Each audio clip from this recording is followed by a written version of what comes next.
What's up, folks? Folks, what's up, folks?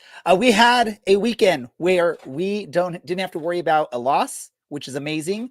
So we get to be a little bit more happy in this episode instead of us messing around or getting upset about the results. My hat's doing weird things on the green screen. Let's get right into this. Welcome to the Show of Champions. This is the Orange and Black Soccercast.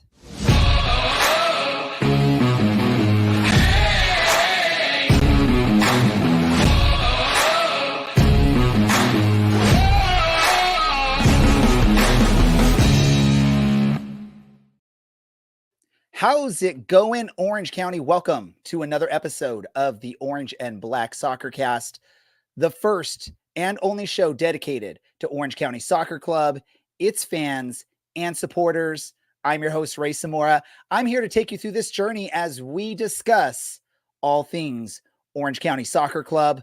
Helping me out on this episode, first, the originator, Mr. Dylan. Dylan, I love that you're matching me for this show. I'm about to change, I think.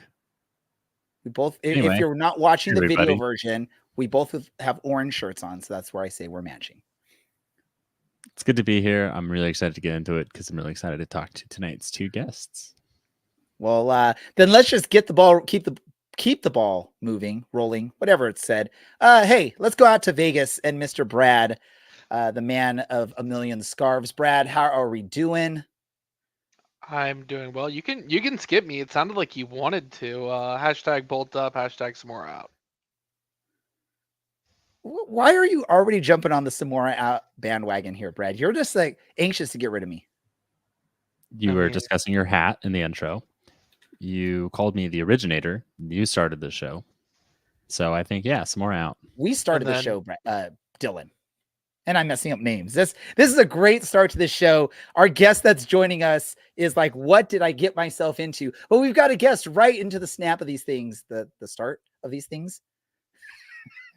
I will tell you later why I'm so loopy and I can't even get words right. But let's bring on our guest. Maybe he will be able to correct my bad word usage. And that is Mr. Matt from Raising Anchor, covers Rhode Island FC, which is a new team to the party here in the USL Championship. How you doing, Matt? I'm doing well, and I thought I was gonna have the excuse of coming on at 11 o'clock my time. And Ray, you're starting this exactly how I feel right now. So thank you for matching the energy I've got left in my day before I wake up and do this whole thing all again tomorrow. Yeah, I'm joking about it, but I don't know. Maybe you didn't quite know what you're getting yourself into with our show. We're a goofy bunch.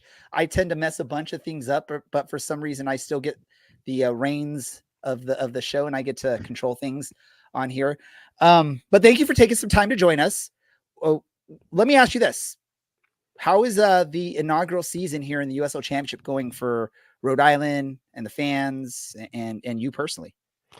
You know, if you had asked me that question yesterday or Friday, even, I'd probably give you different answers because we're coming off of quite the beating from Lily Ball in Pittsburgh over the weekend. But that being said, this inaugural season has been nothing short of incredible for just about everyone involved, from the front office to the sporting and athletics to the players to the fans themselves. You know, this is a team where, and I'm sure you guys have seen this over the years with expansion sides, but when you look at teams that have to delay, right? And we've seen several USL sides that have pushed out their start dates. This was a club that said, no matter the difficulties, no matter what the stadium challenges were, you know, we announced post-COVID, we were going to get this done. And so, yeah, sure. Are we playing our first year in a college stadium where we're renting and trying to cohabitate with 7 different divisional sports all at the same time? Are there challenges? Of course. But I think if you ask these fans looking back since March when we debuted against New Mexico, I don't think they'd trade a single second of it. And, you know, I believe, and correct me if I'm wrong, one of the things we talk about on our show is for Orange County, the difficulty is competing with a bunch of other professional sports, not just soccer, but sports in our area. And then also against great colleges that have great sports programs.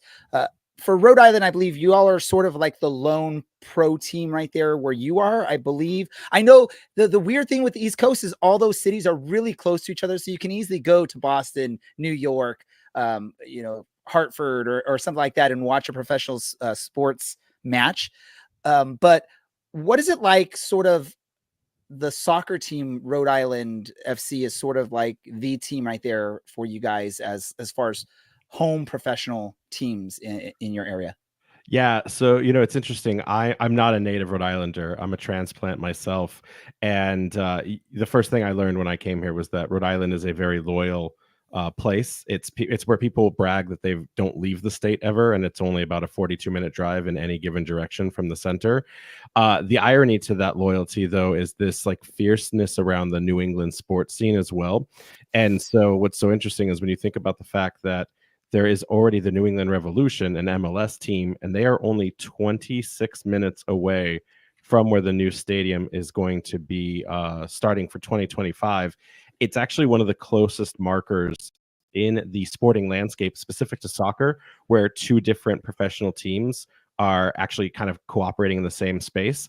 But the beauty of it, like you said, though, is this is Rhode Island FC, right? So Rhode Islanders are already starting to show more and more loyalty to their tiny state but mighty USL team. And we've seen it by fan opinion and the fact that they'll compare us to the New England Revolution and the atmosphere. And it's not just the size, it's the fan culture, it's the supporters group Defiant 1636, it's the soccer IQ within the state. There's something really special that's starting to grow within the state, and people have really started to rally behind it. You have a number. I'm pretty sure I'm taking Brad's question here. You have a number of former San Diego Loyal players, but kind of talking about a brand new club. Was there a chemistry kind of there? Did that aid things getting underway in any way? And has that continued as the season's gone on? Yeah, that's an interesting piece of insight. The first and foremost, Koke Vegas was announced as our first player in club history.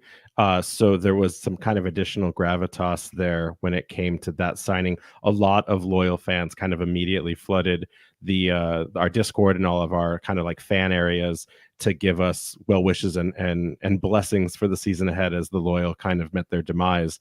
But to that point, then we had Grant Stoneman sign. And what's been really interesting with Coach Cano Smith under his first year here is there does seem to be this kind of ability to find pairings within the league or within collegiate systems.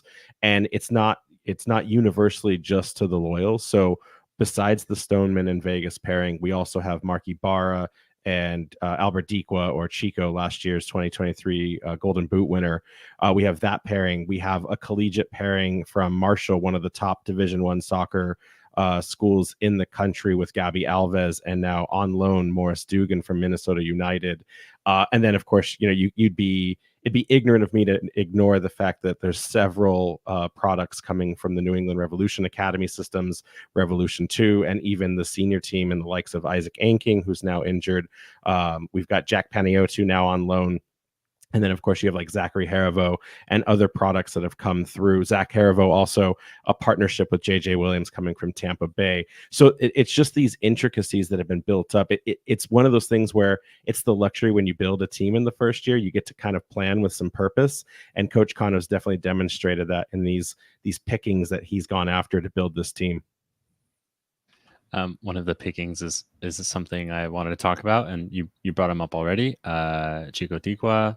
I feel like he's been around the league for longer than he has, because he's actually only 26 at this point. How has he been this year? I mean, without having watched a minute of Rhode Island play this year, I would probably single him out as the biggest piece of the team, an attacking threat. Is that accurate? How's he getting on? Yeah, so it's actually interesting. Dikwa was a very late signing for the club. It definitely looked like it may have been one of those kinds of deals that it took the longest to get across the finish line. When we had interviewed Coach Cano in September before the first player was announced, he had kind of alluded to a possession-based system that would ideally play more of a 4-3-3. And when you look at the roster construction and the depth of it, you can kind of see that was that style and design he was looking to go out and get. The addition of Chico completely just threw those plans out the window. And that's where we've seen Coach adopt this 3-5-2 system with the wingbacks kind of playing a utility role. And it kind of moved away from this central concept of having speedy wingers up the midfield to service the likes of JJ Williams. And so now it's like, what do you do with Chico? And he has definitely suffered from a little bit of goal drought activity this year. It's a different style than what he was playing with Lily Ball in Pittsburgh. So it's a different, kind of expectation. I don't think anyone goes into a back-to-back performance expecting Golden Boot winning across multiple seasons in a row. So he's kind of reverting back to his means. That being said, he's still an incredibly lethal striker. He's got 7 goals on the season with 3 assists. So he's still in double digits from a goal contribution standpoint. That being said, we actually interviewed him recently, and he said that he's been working on the things he does off the ball, including tallying assists. That's something that you actually have never seen from Chico in the years prior. He's very much a poacher, right place, right time kind of opportunity striker.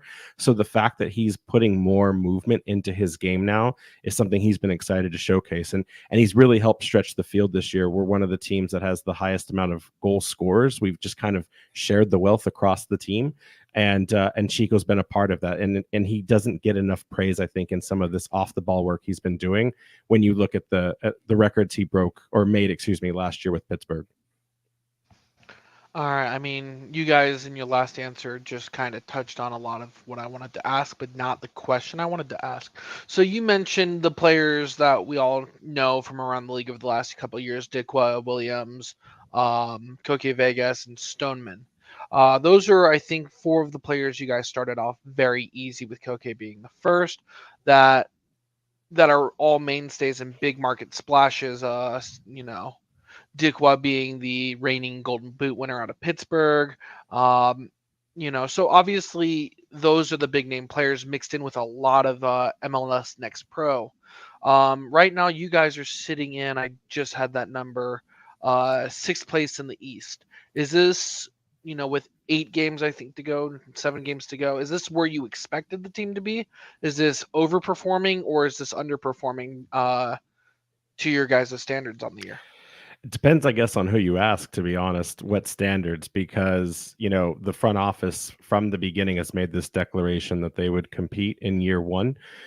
There's definitely an interest being expressed that this will be one of the first teams since the 2019 championship era of record retention, if you will, to actually make the playoffs in their inaugural run. It's not something that's happened in true expansion, at least according to the league.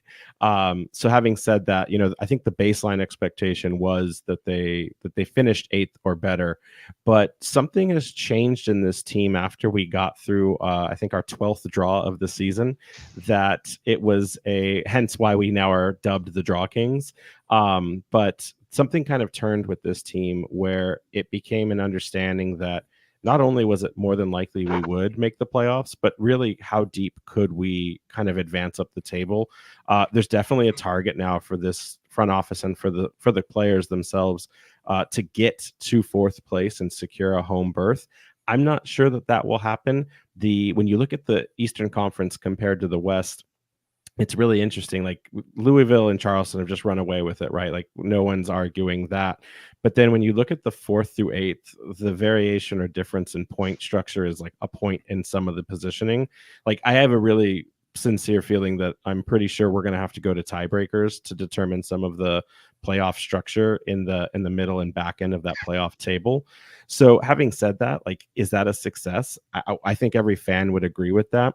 But then we've signed 2 MLS like seasoned veteran players in Morris Dugan and Jack Panayiotou on loan. Jack Panayiotou being one of kind of the most explosive bright lights in the recent Leagues Cup. And so now it's not really, I don't think fans are talking a lot about, 8th place. It's going to be tough, but we're going to battle through. A lot of the opinion in this group we can get to 4th if we continue our winning ways and we kind of ignore what happened this weekend in Pittsburgh. Alrighty, I got one more question for you. And there it goes out of my head right as quickly as it came in. Ray. Yeah, I know. I'm definitely pulling a Ray. You know what? If I find it, I will ask it, but I'll pass it over back to you, Ray. So here's my question. I love it. It's not Samora out. It's Polanski out on the comments. Matt, question for you on this is you're catching Orange County at probably our lowest point of this season here so far, with a recent coaching change, really poor run of form. It was just this last match where we finally were able to score a goal after, I don't know, a month and a half drought of scoring. Obviously, on paper, Rhode Island looks like they would be the favorites, but again, it's a cross-country road trip, I believe, right? You all are coming out this way, so that's always a difficult thing to do. For us fans that haven't watched much Rhode Island FC this season, what if the Orange County fans are watching this match and we're seeing something on the pitch? What are we seeing on the pitch from Rhode Island that should make us really nervous and make us feel like this is not going to be our night again? So I do want to start real fast with I had you guys picked as the first place seed in the fantasy podcast that we're all doing. And so Orange County has let me down extremely in that regard. So thank you to your group for that. I think I'd be in first place if it wasn't for Orange County right now. That also being said, I'm a huge Ethan Zubak apologist. So I will say this with Rhode Island FC for your listeners, there's three real big takeaways from this club. Is you are not going to see a team that is more aggressive in its fouling and its physicality, I think, than any other team this season. There's this mentality with the Rhode Island FC guys that they're just all attack, they're all energy at all times. And when they lose the ball, it's not a team that just kind of gives up and, closes their shape and resets their defense. They're like rabid dogs. They lose the ball and they're going after whoever's taken the ball from them or whoever's intercepted any kind of pass or cut line like that. And so with that matching intensity, there's usually two styles of what happens for opponents that face Rhode Island FC. Either one, Rhode Island catches the opponent unaware in an early 15-minute kind of surprise goal, or it's a matter of breaking down a defense. And it really comes down to that endurance factor. This team has now scored over 39% of its goals in the final 15 minutes of all of its matches. So when you think about that, and whatever the state of Orange County is when it comes to those kind of defensive structures, especially late game, that is a place that Rhode Island FC has thrived this season when it's not busy with, last minute equalizations to get the draw or just killing off games. They seem very functional and very capable of those last minute goals. That being said, too, the final piece is just really the variation in depth. This team has a very deep war chest right now, especially with those recent additional loans. It's a team that, there's a cam opportunity. There's a winger on the bench. We have two fullbacks that can sit and they can also move up. It's very hard to predict kind of what Kano's deployment of his subs will be on any given night. The formation is pretty standard. It's not hard to understand what he's going to deploy, but it's the subs that really change and define what a team has to figure out to face against Rhode Island FC. Most opponents that have done well against us are the teams that score first. Rhode Island has a knack for having to catch up versus, kill off games. So those would be, I think, the big moments and things that fans should be looking for on a night against you guys at Championship Park. All right, awesome. I'm going to really quickly catch my missing question that flew out into the breeze. You mentioned that the team is full of draws this season. We obviously don't have the same watching the tape, but it's typically one of three things. It's either stealing a win from a loss, stealing a loss from a win, or kind of a early score, no score game that kind of just felt like they were punching each other and no one went down all game. How have most of those games felt for you of the 12 draws? So it's actually at 13 now. We're looking to tie with that 14th so that we can tie the record and then hopefully beat it before the end of the season. But to your point, yeah, it's unfortunately been the one where it's a lot of just slugging back and forth. Of the 13, we have 5 0-0 draws.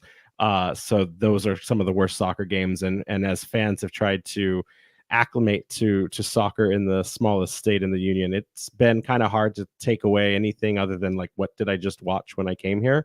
That being said, though, some of the most exciting games have come with late minute equalizations, including our home opener against New Mexico United that came in stoppage time with an own goal against them. We've actually rallied back, similar to how we score so late.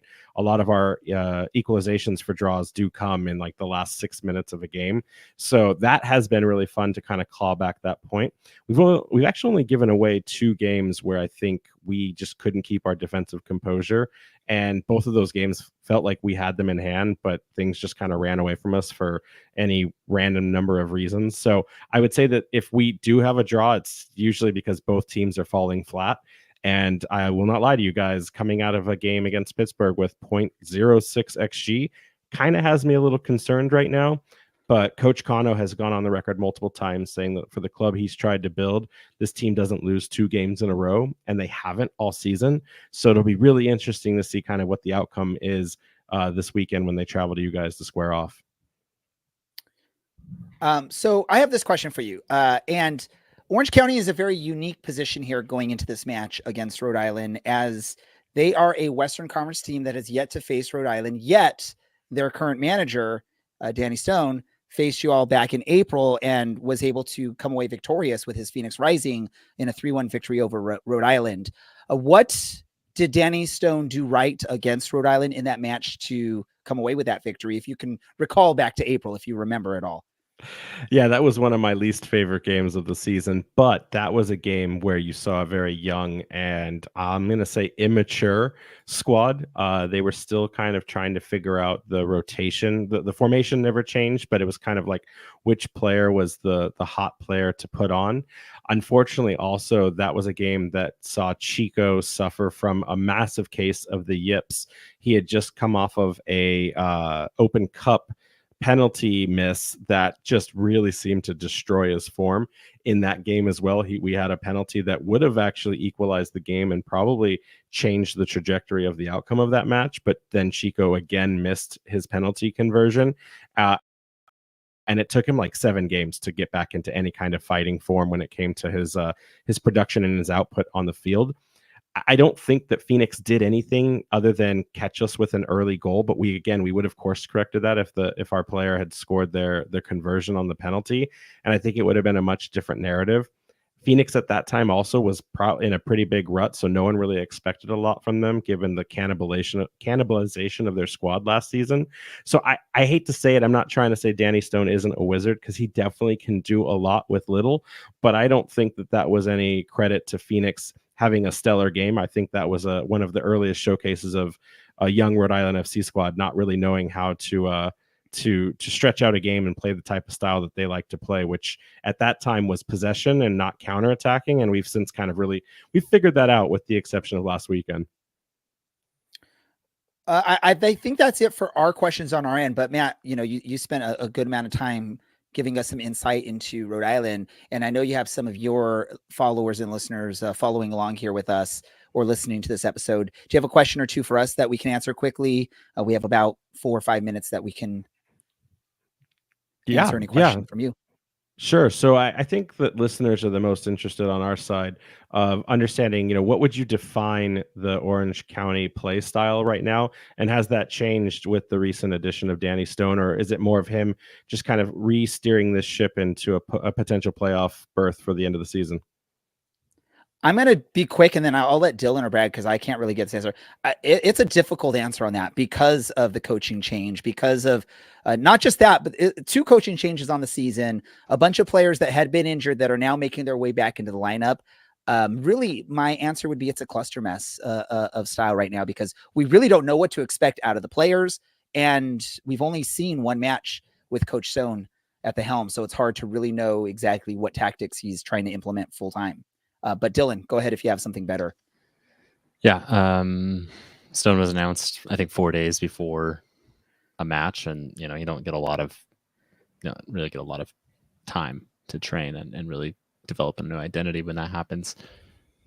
Orange County has suffered their biggest ever loss, 6-0 to Charleston, less than a month ago, and they also, I believe, went 5 matches without scoring, which is the second longest drought in club history. So it's not going well. And you mentioned you're an Ethan Zubak apologist. He got a brace last weekend. Very nearly had a third. maybe this is where he rounds the corner. We're not really sure, but I just want you to know I was listening to your previous episodes, and one of you predicted a potential Ethan Zubak hat trick. So whoever that was, you were super close in getting that right. I feel like I don't I even should take remember the who credit, said but I that. don't think it was me. I think I wanna say it may was have Larry. predicted. That sounds like That's a very Larry prediction. It sounds like a Larry or a me thing. That's really the two the goofy guys that go off the wall with their predictions. Yeah, but similarly to Brad, similar to Yeah. the way that Rhode Island plays a very physical game, there are a handful of players on Orange County that if they lose the ball are likely or almost certain to give up a foul. As to whether or not that is completely needless or actually pretty good, given the context of the situation, it's pretty likely. And Orange County, I think, has a tendency to sink if you score early against them. So here's hoping that that 0.6 XG is continuing, if not getting worse for you come Saturday.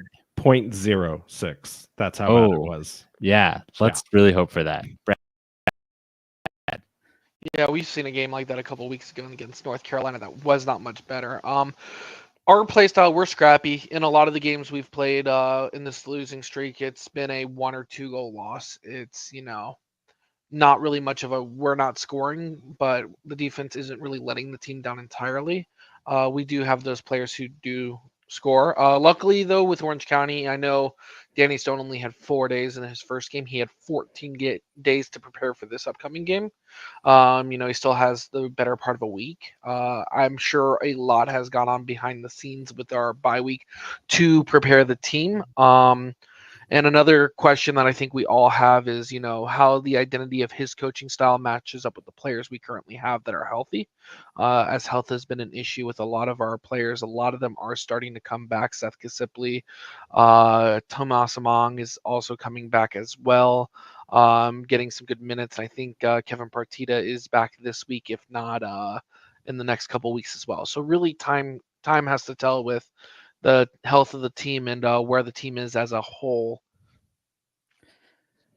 And Matt, I hate to do this to you. I know I wanted to give you another question, but we actually have our next guest waiting. Before we go to our next guest, though, I want to do a quick roundtable here. Score predictions for this match. And Matt, as our guest, I'll let you go first. What's the score prediction? Well, knowing who your guest is, and hopefully they don't take it too personal. I'm assuming you're going to a 3-1 Orange County prediction then. I am not. I do think you get one past us, but our defense has been pretty solid this year. We have the fewest losses for an expansion team ever right now, and I'm hoping we can cling on to that. So I got 2-1 us, but that body clock 10 p.m. game, that may be the difference maker on top of the travel. So we'll see what happens. And I think I see Coach Stone in the background. He's jotting this down so he could post it on the wall, let the players know that you guys are on pace right now for the least losses in expansion. Maybe that gives motivation. Dylan, your prediction for this match? I'm going to go 0-0 here. Brad? We got Coach in the background here. I got to be positive. We got 2 last week. Let's make it another 2 this week. And I think the defense is good enough to keep one in. So 2-1 OC. And I'm going to go 2-0 Orange County on this one. I'm hoping for a great result for Orange County. This Matt, really quick, we're going to let you go, but where do our listeners go to listen or hear more from you, see more from you? Where do they go? Yeah, sure. So you guys can follow us on all the socials at RIFC Podcast or at Raising Anchor. We got both of them so that it'll redirect you. I hope you guys have a great rest of the show and enjoy all the loyal fans that are going to come up this weekend to support Coke Vegas. I hear they may be traveling in force, so enjoy kind of reliving that. Awesome. Thank you. Everyone, that is Matt from Raising Anchor podcast to cover Rhode Island FC. Thank you so much, Matt, for staying up late on the East Coast to join us. Moving right along, though, we've got our next guest, and this guest has been a couple weeks in the making here. We were looking forward to speaking to him once we heard he was now at the helm of Orange County, and that's Coach Danny Stone. Coach, welcome to the show. Thank you guys for having me. It's a pleasure to be on with you. Now, we're excited to have you on, and I know it's been such a roller coaster for not just you, for the team, the players, the organization as a whole, right? Third coach on the season. Obviously, not much time to fully implement your tactics. That's something usually is done more in the preseason, off-season time. It's hard to do middle of the season for those that aren't familiar with training schedules and all that. how has it been in your first now, couple weeks at the helm? How are the players adapting to their third coach of the season, and how are you adapting to life here in Orange County?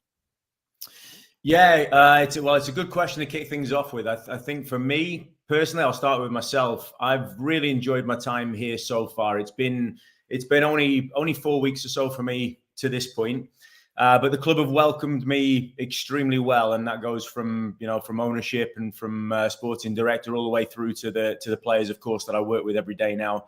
As far as I go, it's been quite a seamless transition for me, if I'm honest with you. I think probably for professional coaches, the simplest part of the job is perhaps getting back on the grass and working with the players and getting back into that rhythm of coaching. That was something that I hadn't had too much time away from, so there was no issue on my side from sort of hitting the ground running with that. The players have been fantastic. I mean, listen, honestly, I will say to you, since I've arrived, and especially since I've taken over in this last 10 days or so, the players have been first class. They've given everything that I've asked for. They've worked extremely well. They've worked extremely hard. I think everybody is in, realistic, view of the situation that we're in currently. And everybody is in a strong mental place to go and attack that challenge that we have ahead of us. So, the players have been fantastic. The club's been great. I've really enjoyed the time here so far. And we're looking forward, honestly, to this weekend's game against Rhode Island. And obviously, we want to give the right reaction and response and get ourselves back on the winning streak in the front foot. Yeah, we were talking with our previous guest about this. We have Orange County has a unique opportunity here because for the most part, if you're a Western Conference team, you're only playing an Eastern Conference team once on the season. But we're in an advantage here because you actually faced Rhode Island as the head coach at Phoenix. So you actually know a little bit more probably than most other Western Conference coaches would know about Rhode Island and sort of what to expect from them. I know Matt mentioned it was sort of building blocks for Rhode Island at the time and maybe didn't give credit to what Phoenix did in that. But what did you see in your first matchup against Rhode Island that you can maybe try and take advantage of here in this match now with Orange County? Yeah, well, we played Rhode Island in my time at Phoenix earlier on in the season. That trip for us was an away game, and it was a long trip to go and play a new team into the league. And a team that I think we recognize have some very talented players. They have a good squad of players. And I think earlier in the season, they were perhaps finding their rhythm a little bit more. And, now you look at that team and I think it's clear to see that over the last 2 or 3 months, especially, they've found some form, they've found some rhythm, they've hit their stride a little bit, and have started to pick up some very good results over that time as well. So I would say probably the game this weekend compared to when I last faced this opponent is probably a different task, honestly. But of course, I will take some of the lessons and some of the information that I know of them previously. I think they're a team who they have a good blend of an ability to play short and to possess the ball, and then they have some very strong and powerful players, particularly in that front line of theirs, where if they decide at times to go more direct, they have a good blend of being effective and being strong in both of those aspects. So we'll be ready for that. We'll train and are training as such to prepare for both of those sides of the game. Players will be as ready as we possibly can be. And we'll expect a very tough test this weekend, like I say, against the team who I think recently are on a good run of form. They'll be disappointed with their result last weekend in Pittsburgh, and they'll be looking to bounce back and make amends for that. So we know that they'll arrive here in Orange County and be ready to put up a strong fight. And like I say, they are a good team, good players. Well coached, and they will be a tough test for us this weekend. But it's a challenge, honestly, that we're really looking forward to. We can't wait to get back out there on the field. We've had obviously a few days break as far as competition goes, and we've used that as well as we can. But we'll face this opponent with all the intensity that we should have coming into this weekend, and like I say, we expect a very tough game, but we'll be well prepared and we'll be ready for that. Awesome. Danny, welcome on. I've already kind of espoused 2 of my 3 questions I have for you, and while you were in the green room, I think. So these shouldn't really come as a surprise, but obviously You had 4 days to prepare, 3 days to prepare for the first match. You have 14 days to prepare for the second. Obviously, it's not a full off season plus weekly games, but what's looked differently in your short tenure so far as coach? Yeah, I mean, look, going into the first game last weekend against Las Vegas, that was really a 48-hour build into that game. And what I will say is, we're of course disappointed with the final result of that game. We're disappointed not to at least get something out of the game. But as far as what we put into those 2 days, and especially what the players put into those 2 days, with me asking some slightly different things of them, trying to straight away immediately initiate some tweaks to how we wanted to play, how I would like the team to play. I was very, very pleased overall with the way that they applied themselves to that first game. Now, as we obviously move on into this game this weekend, we look at this as yes, we've had some time, to look at the opponent. We've had some time to, I think, physically recover a little bit. Obviously, we do have we still have a handful of players who are coming back into full fitness. It's been great having those players back on the training ground with us and, taking part in full, complete team training again, which is a big step.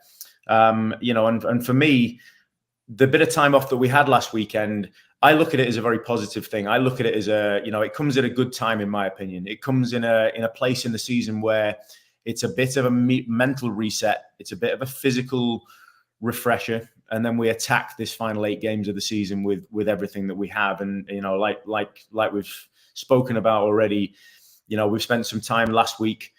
We didn't lose a day last week, after the Vegas game in terms of training, and we didn't lose a day in terms of how we want to try and develop the team. The same goes for this week, and we're working very hard collectively as a staff with the players, like I say, to implement I won't say a completely different style, but certainly a couple of slight tweaks in the way that I would like to see the team play, and where I feel that with the players that we have at our disposal and where our strengths are within the squad, a system and a way of playing that fits and suits the players, to the best of our ability. So we're working very hard at that. Like I say, the players are training extremely well. I'm very, very pleased with them. I can't ask much more of them at the moment. I will continue to push them very hard. And at the moment, if they keep giving back to me what they have been, then, we'll be in a good place to go and approach the game this Saturday. All right. Obviously, you haven't had a chance to build the roster, and a lot of the players are coming back from injury. How do you think the team fits with what you want to do with the team, and how you are as a coach in your career? Yeah, I mean, I now have had a few weeks, which is not a long time, just to see the players in person and to work with them a little bit, get to know some of their strengths and their traits as players, and obviously then get to know them as people and characters as well. I think the way that we will play moving forwards, we will try to keep as much intensity in the game as we can from an attacking point of view. I do think that we are a team who, we have some natural wingers in the team, which gives us some, I think, strength in those wide areas, some athleticism, some pace in those higher, wider areas. I think in Ethan Zubak, I was so pleased for him last weekend, for him to get a couple of goals there. That's critical, obviously, for any number 9, for any striker to be in and amongst the goals. And I know for him, he's, since I've been here, I've watched this player work extremely hard through games and work extremely hard through training, and perhaps not quite get the reward and the success that he obviously would like in terms of goal production. Now, to see him last weekend get a couple of goals, I think we changed a couple of things with his game, even in those couple of days leading up to the Vegas game. Without sort of speaking, I suppose, too freely and too openly about what those specific tactical adjustments might have been, I think we saw, a little bit more productivity from Ethan. And of course, that the big thing is it's all about him and his effort, his work rate, and his hunger to get him back in amongst the goals again. And he deserves a ton of credit. Rightly so, I think, earned his way into the team of the week this week, which is great credit to him. And, anytime an individual player gets recognized in a team of the week or any kind of individual recognition, I think that does also point to the team as a whole, because obviously, of course, it takes a team to put any one individual in a good place for those types of recognition points. So, we're very pleased for Ethan, very pleased for the team in that regard. Of course, it comes in a game where, again, we don't glaze over the fact that we're gutted and very disappointed with the result, of course, at the end of the day. But I think, if I'm honest with you, what I saw in that first game was some, even in a couple of days, I felt we saw some steps forwards in terms of what I have seen previously since I've been here with the club. I'm familiar with the team, of course, having played against Orange County earlier in the season, and I'm very familiar with the club over several seasons now, having played against Orange County as an opposing coach. I have a lot of respect for the club. I have a ton of respect for the players that have played here over the past seasons, and I know these players here. I believe me, if I could sort of pass on to you one message, it would be if you could feel what I feel in the players, from a real willingness to want to succeed and do well and bounce back. And we know we're in that situation. We know we're in that spot where we need to show good reaction. We need to show a good level of ability to perform when it matters. And the players are desperate to do that. So we're all working very hard. And, again, without sort of speaking too specifically about some of the adjustments, we will continue to play in an intelligent but an attacking style with as much intensity in those moments as we can, and we will obviously now try to shore up defensively and make sure that we are a tough team to beat as well. So there's a lot to work on still, but we'll keep putting both sides of that game together. And this weekend is the next opportunity for us to come and show the fans, to show people who come and watch us play, how much we want to do well for them, and also not just that, but the ability that we do have within the squad. Awesome. I got one more quick question. You did have a senior career playing a couple seasons in the United Kingdom before moving over, but there's really a lot missing from your kind of biography, at least on Wikipedia. Sorry, that's a lot of where I get my information from. Tell us, how'd you get to America, and how'd you get into coaching from being a player?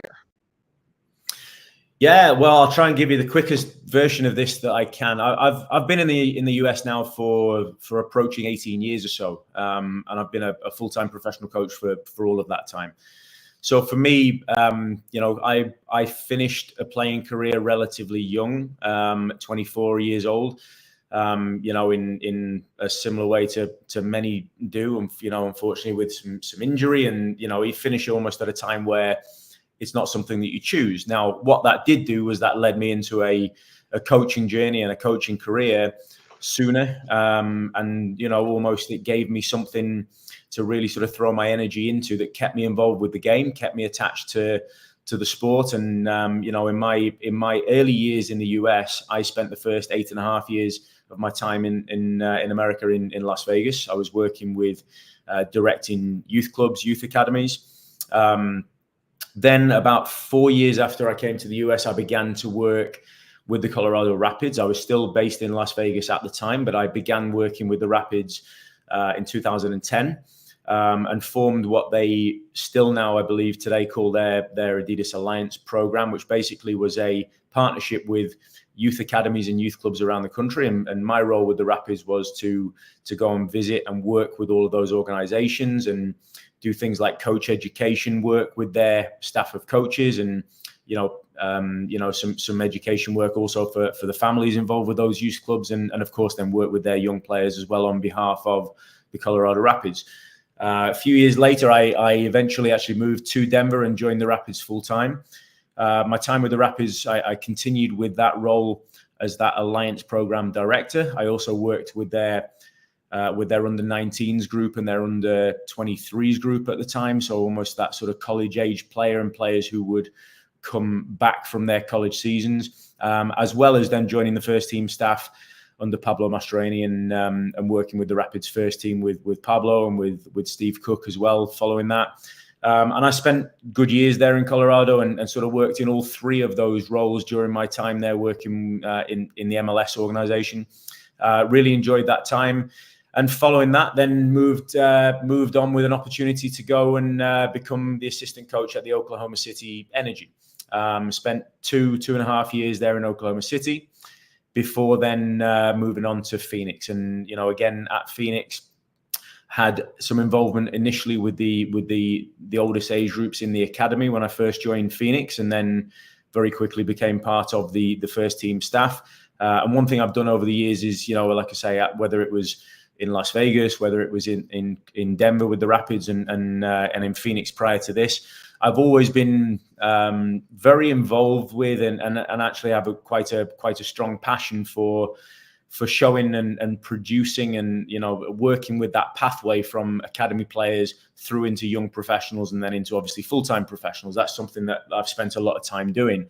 I know that's something that, you know, Orange County as an organization also put great value on, and I really am pleased to see that, and it's something that I think I fit very well with. So as well as obviously putting a large focus and priority into, of course, working with the first team and, you know, making sure that is the priority, I will also put some effort into making sure that our young players are developed well and come through and, you know, have those opportunities where and when deserved. And, you know, like I say, I spent 4 years at Phoenix, of course, assistant coach there, won the championship with, you know, the USL championship last season in 2023, and then became the head coach for the first half of this season, and before then obviously joining Orange County very recently. So that, I know that's a lot of words there. I've tried to give you the quickest overview. I've missed a lot of stuff out there, but perhaps another time we can delve in a little bit deeper. But that's a quick overview for you there, Coach. That's a great explanation of what's going on. I think we've talked a lot about, and we're kind of segueing here, what Coach Danny Stone looks like, and hopefully we can learn a little bit about what, you know, human Danny Stone looks like. I'll start with what makes it Danny versus Dan or Daniel. I would say there's really probably only a few people in my life that have really referred to me consistently as Daniel. Those would be obviously, you know, close family members, my mum, my grandparents, probably earlier in life. I haven't really, you know, unless I do something wrong, I haven't really heard Daniel for a while now. But you know, Dan has just not been a name that really ever was used with me. Danny, really, honestly, for most of my life has been, you know, 90% of what people call me. But yeah, Daniel probably earlier on in life as a younger kid, mostly from close family members. But Danny is what, you know, almost everybody in my life that I know now would call me. Got it.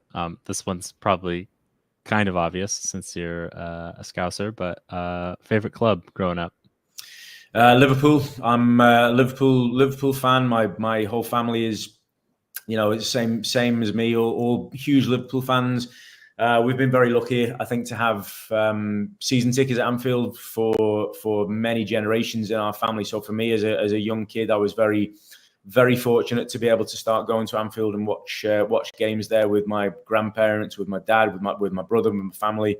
And you know, that's been something that I was lucky to grow up with. But for me, yeah, Liverpool is a close part of my life. A very, you know, I have a lot of fond memories following Liverpool, and you know, like I said, I've been in the US now for several years, so I've been less back at Anfield, you know, as regular as I would like to be, but. You know, I keep in touch very closely with the club, and I'll you know, any chance I get, I will be watching them. And yeah, for me, growing up Liverpool, and that won't be changing anytime soon. I love how Brad's just sitting there with a smirk on his face on that one, because you hurt his feelings.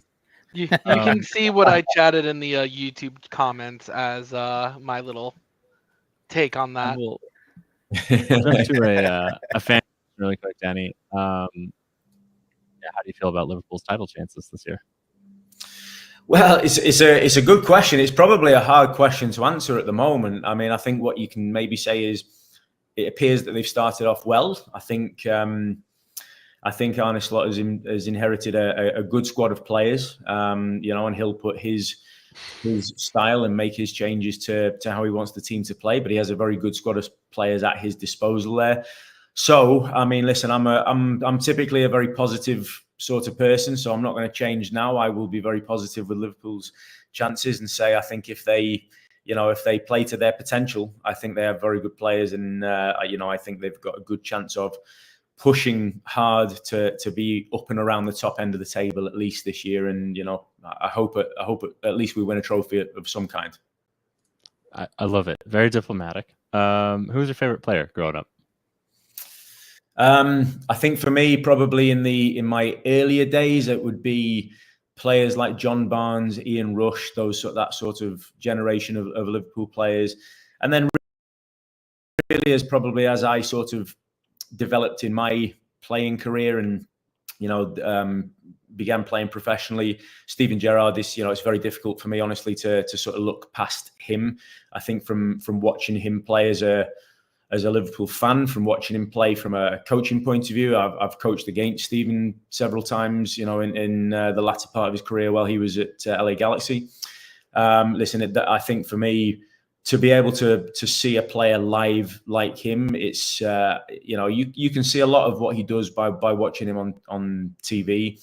But I think honestly, it's probably only if you have the opportunity to see that player play in person that you really can appreciate actually the level of ability and quite the player that he was. So, like I say, earlier years probably Ian Rush, John Barnes, and then Steven Gerrard following that.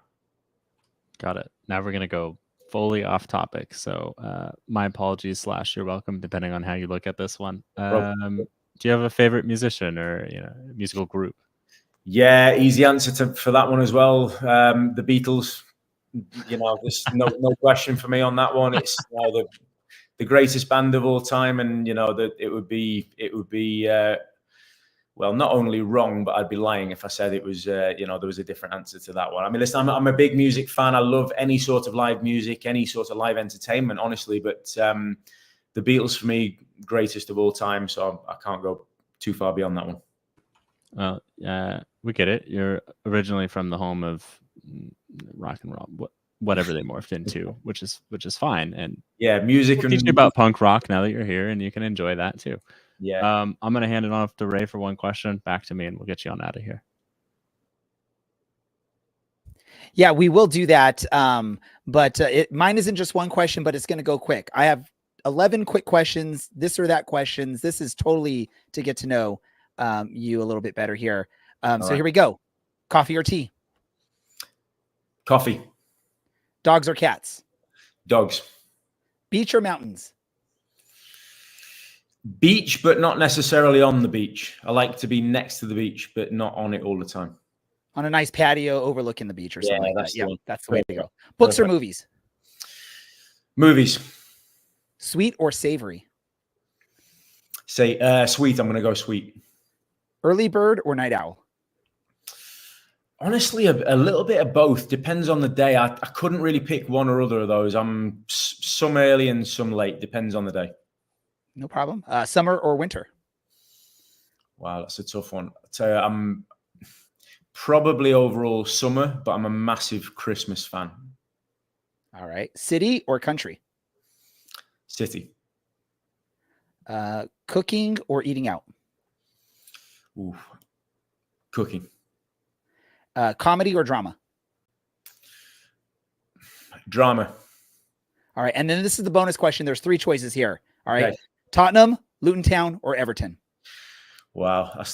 That's possibly the worst question I've been asked in an interview. You got to pick one. You got to pick one. Well, I tell you, let's go Luton Town. Let's go Luton Town. I've played there. I think they are a very traditional club, and I would like to see them bounce back again into the Premier League. So let's go with Luton. Let me hand it back over to Mr. Hatter himself, Dylan, for the last question. That might have been the worst question you think you've ever been asked, but I'm going to actually one-up it by asking, Danny, what's your favorite vegetable and how do you prepare it? Wow. Okay. All right. Favorite vegetable. I'm going to go a little bit outside the box here. So I'm going to go with a parsnip. And if I'm honest, I'm not sure how common that is in the US, but in England, that's a pretty traditional vegetable. And at Christmas, you can't beat a roast parsnip with a honey glaze on it. So I'm going to go with the parsnip, and I'm going to go Christmas dinner, honey glazed roast parsnip. You truly are a Northern Englishman. Ladies and gentlemen, Yeah. your Orange County SC head coach, Danny Stone. Danny, thank you so much, and good luck this weekend.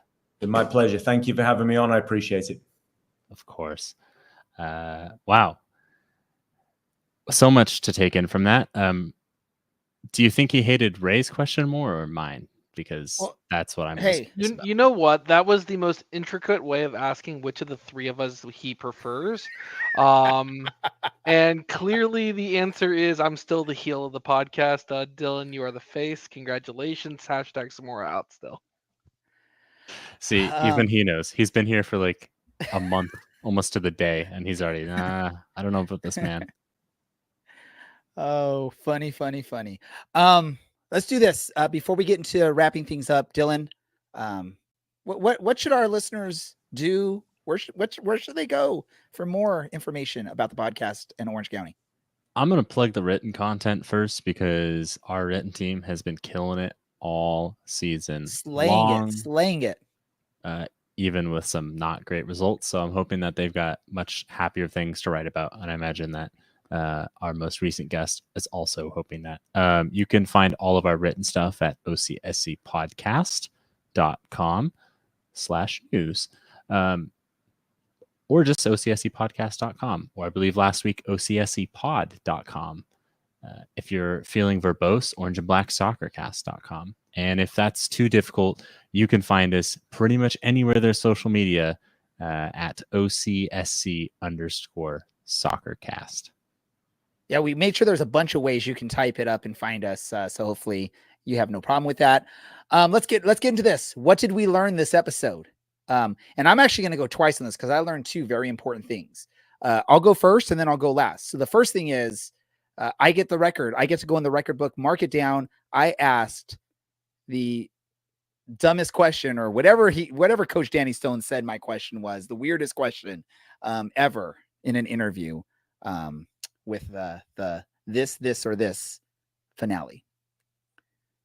And unfortunately he got the answer wrong. So but I can't do anything about that. Dylan, what did you learn? I just learned more about, what got Danny Stone to coaching, because there's this big, massive gap, and most people, when you kind of retire at 24, like you kind of get left behind in a horrible industry. So it was nice to hear from him about what he's been up to and what led him here. Brad, what about you? What did you learn this episode? Pulling a Brad. I almost did that. Okay, I know you actually did a little. I'm gonna echo what Dylan said.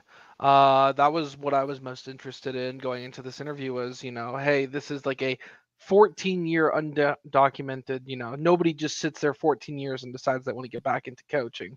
But not just that, his ascent to being a head coach in this league for, now two teams, maybe unfairly let go from one, is absolutely momentous. And so he's a respectable person, and hopefully he turns the season around for the guys at the end of the day.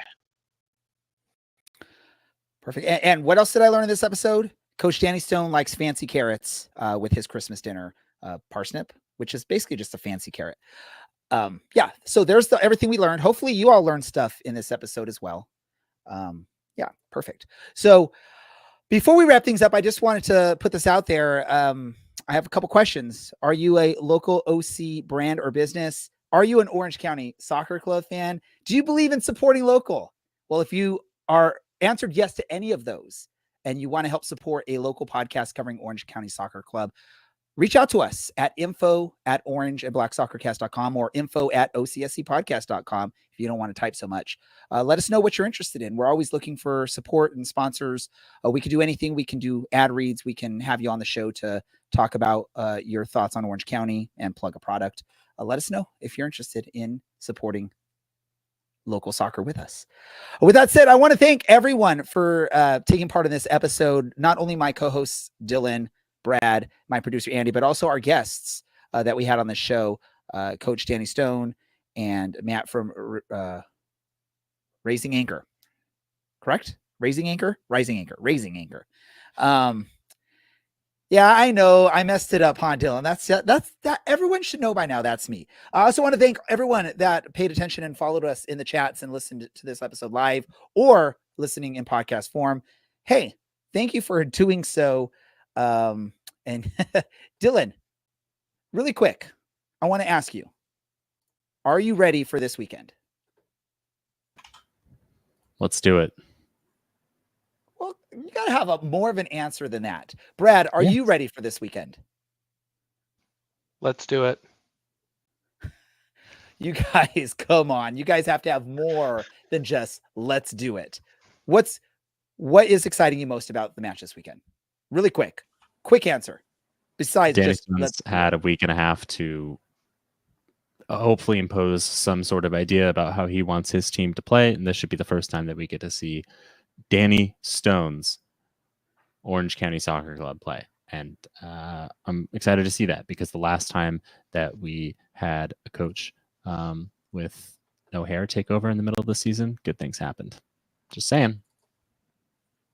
that is a true thing, right? And hopefully that recurs. Any last thoughts on any of that from you, Mr. Brad?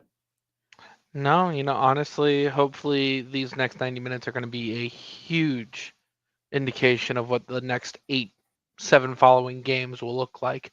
So a lot of work to be done, not a lot of time to do it. Let's see how it goes. Yeah, I'm looking forward to it. Hopefully we're seeing Danny Stone football in this match with the 2 weeks of prep. Hey, thank you for listening. This is the Orange and Black Soccer Cast. We are out.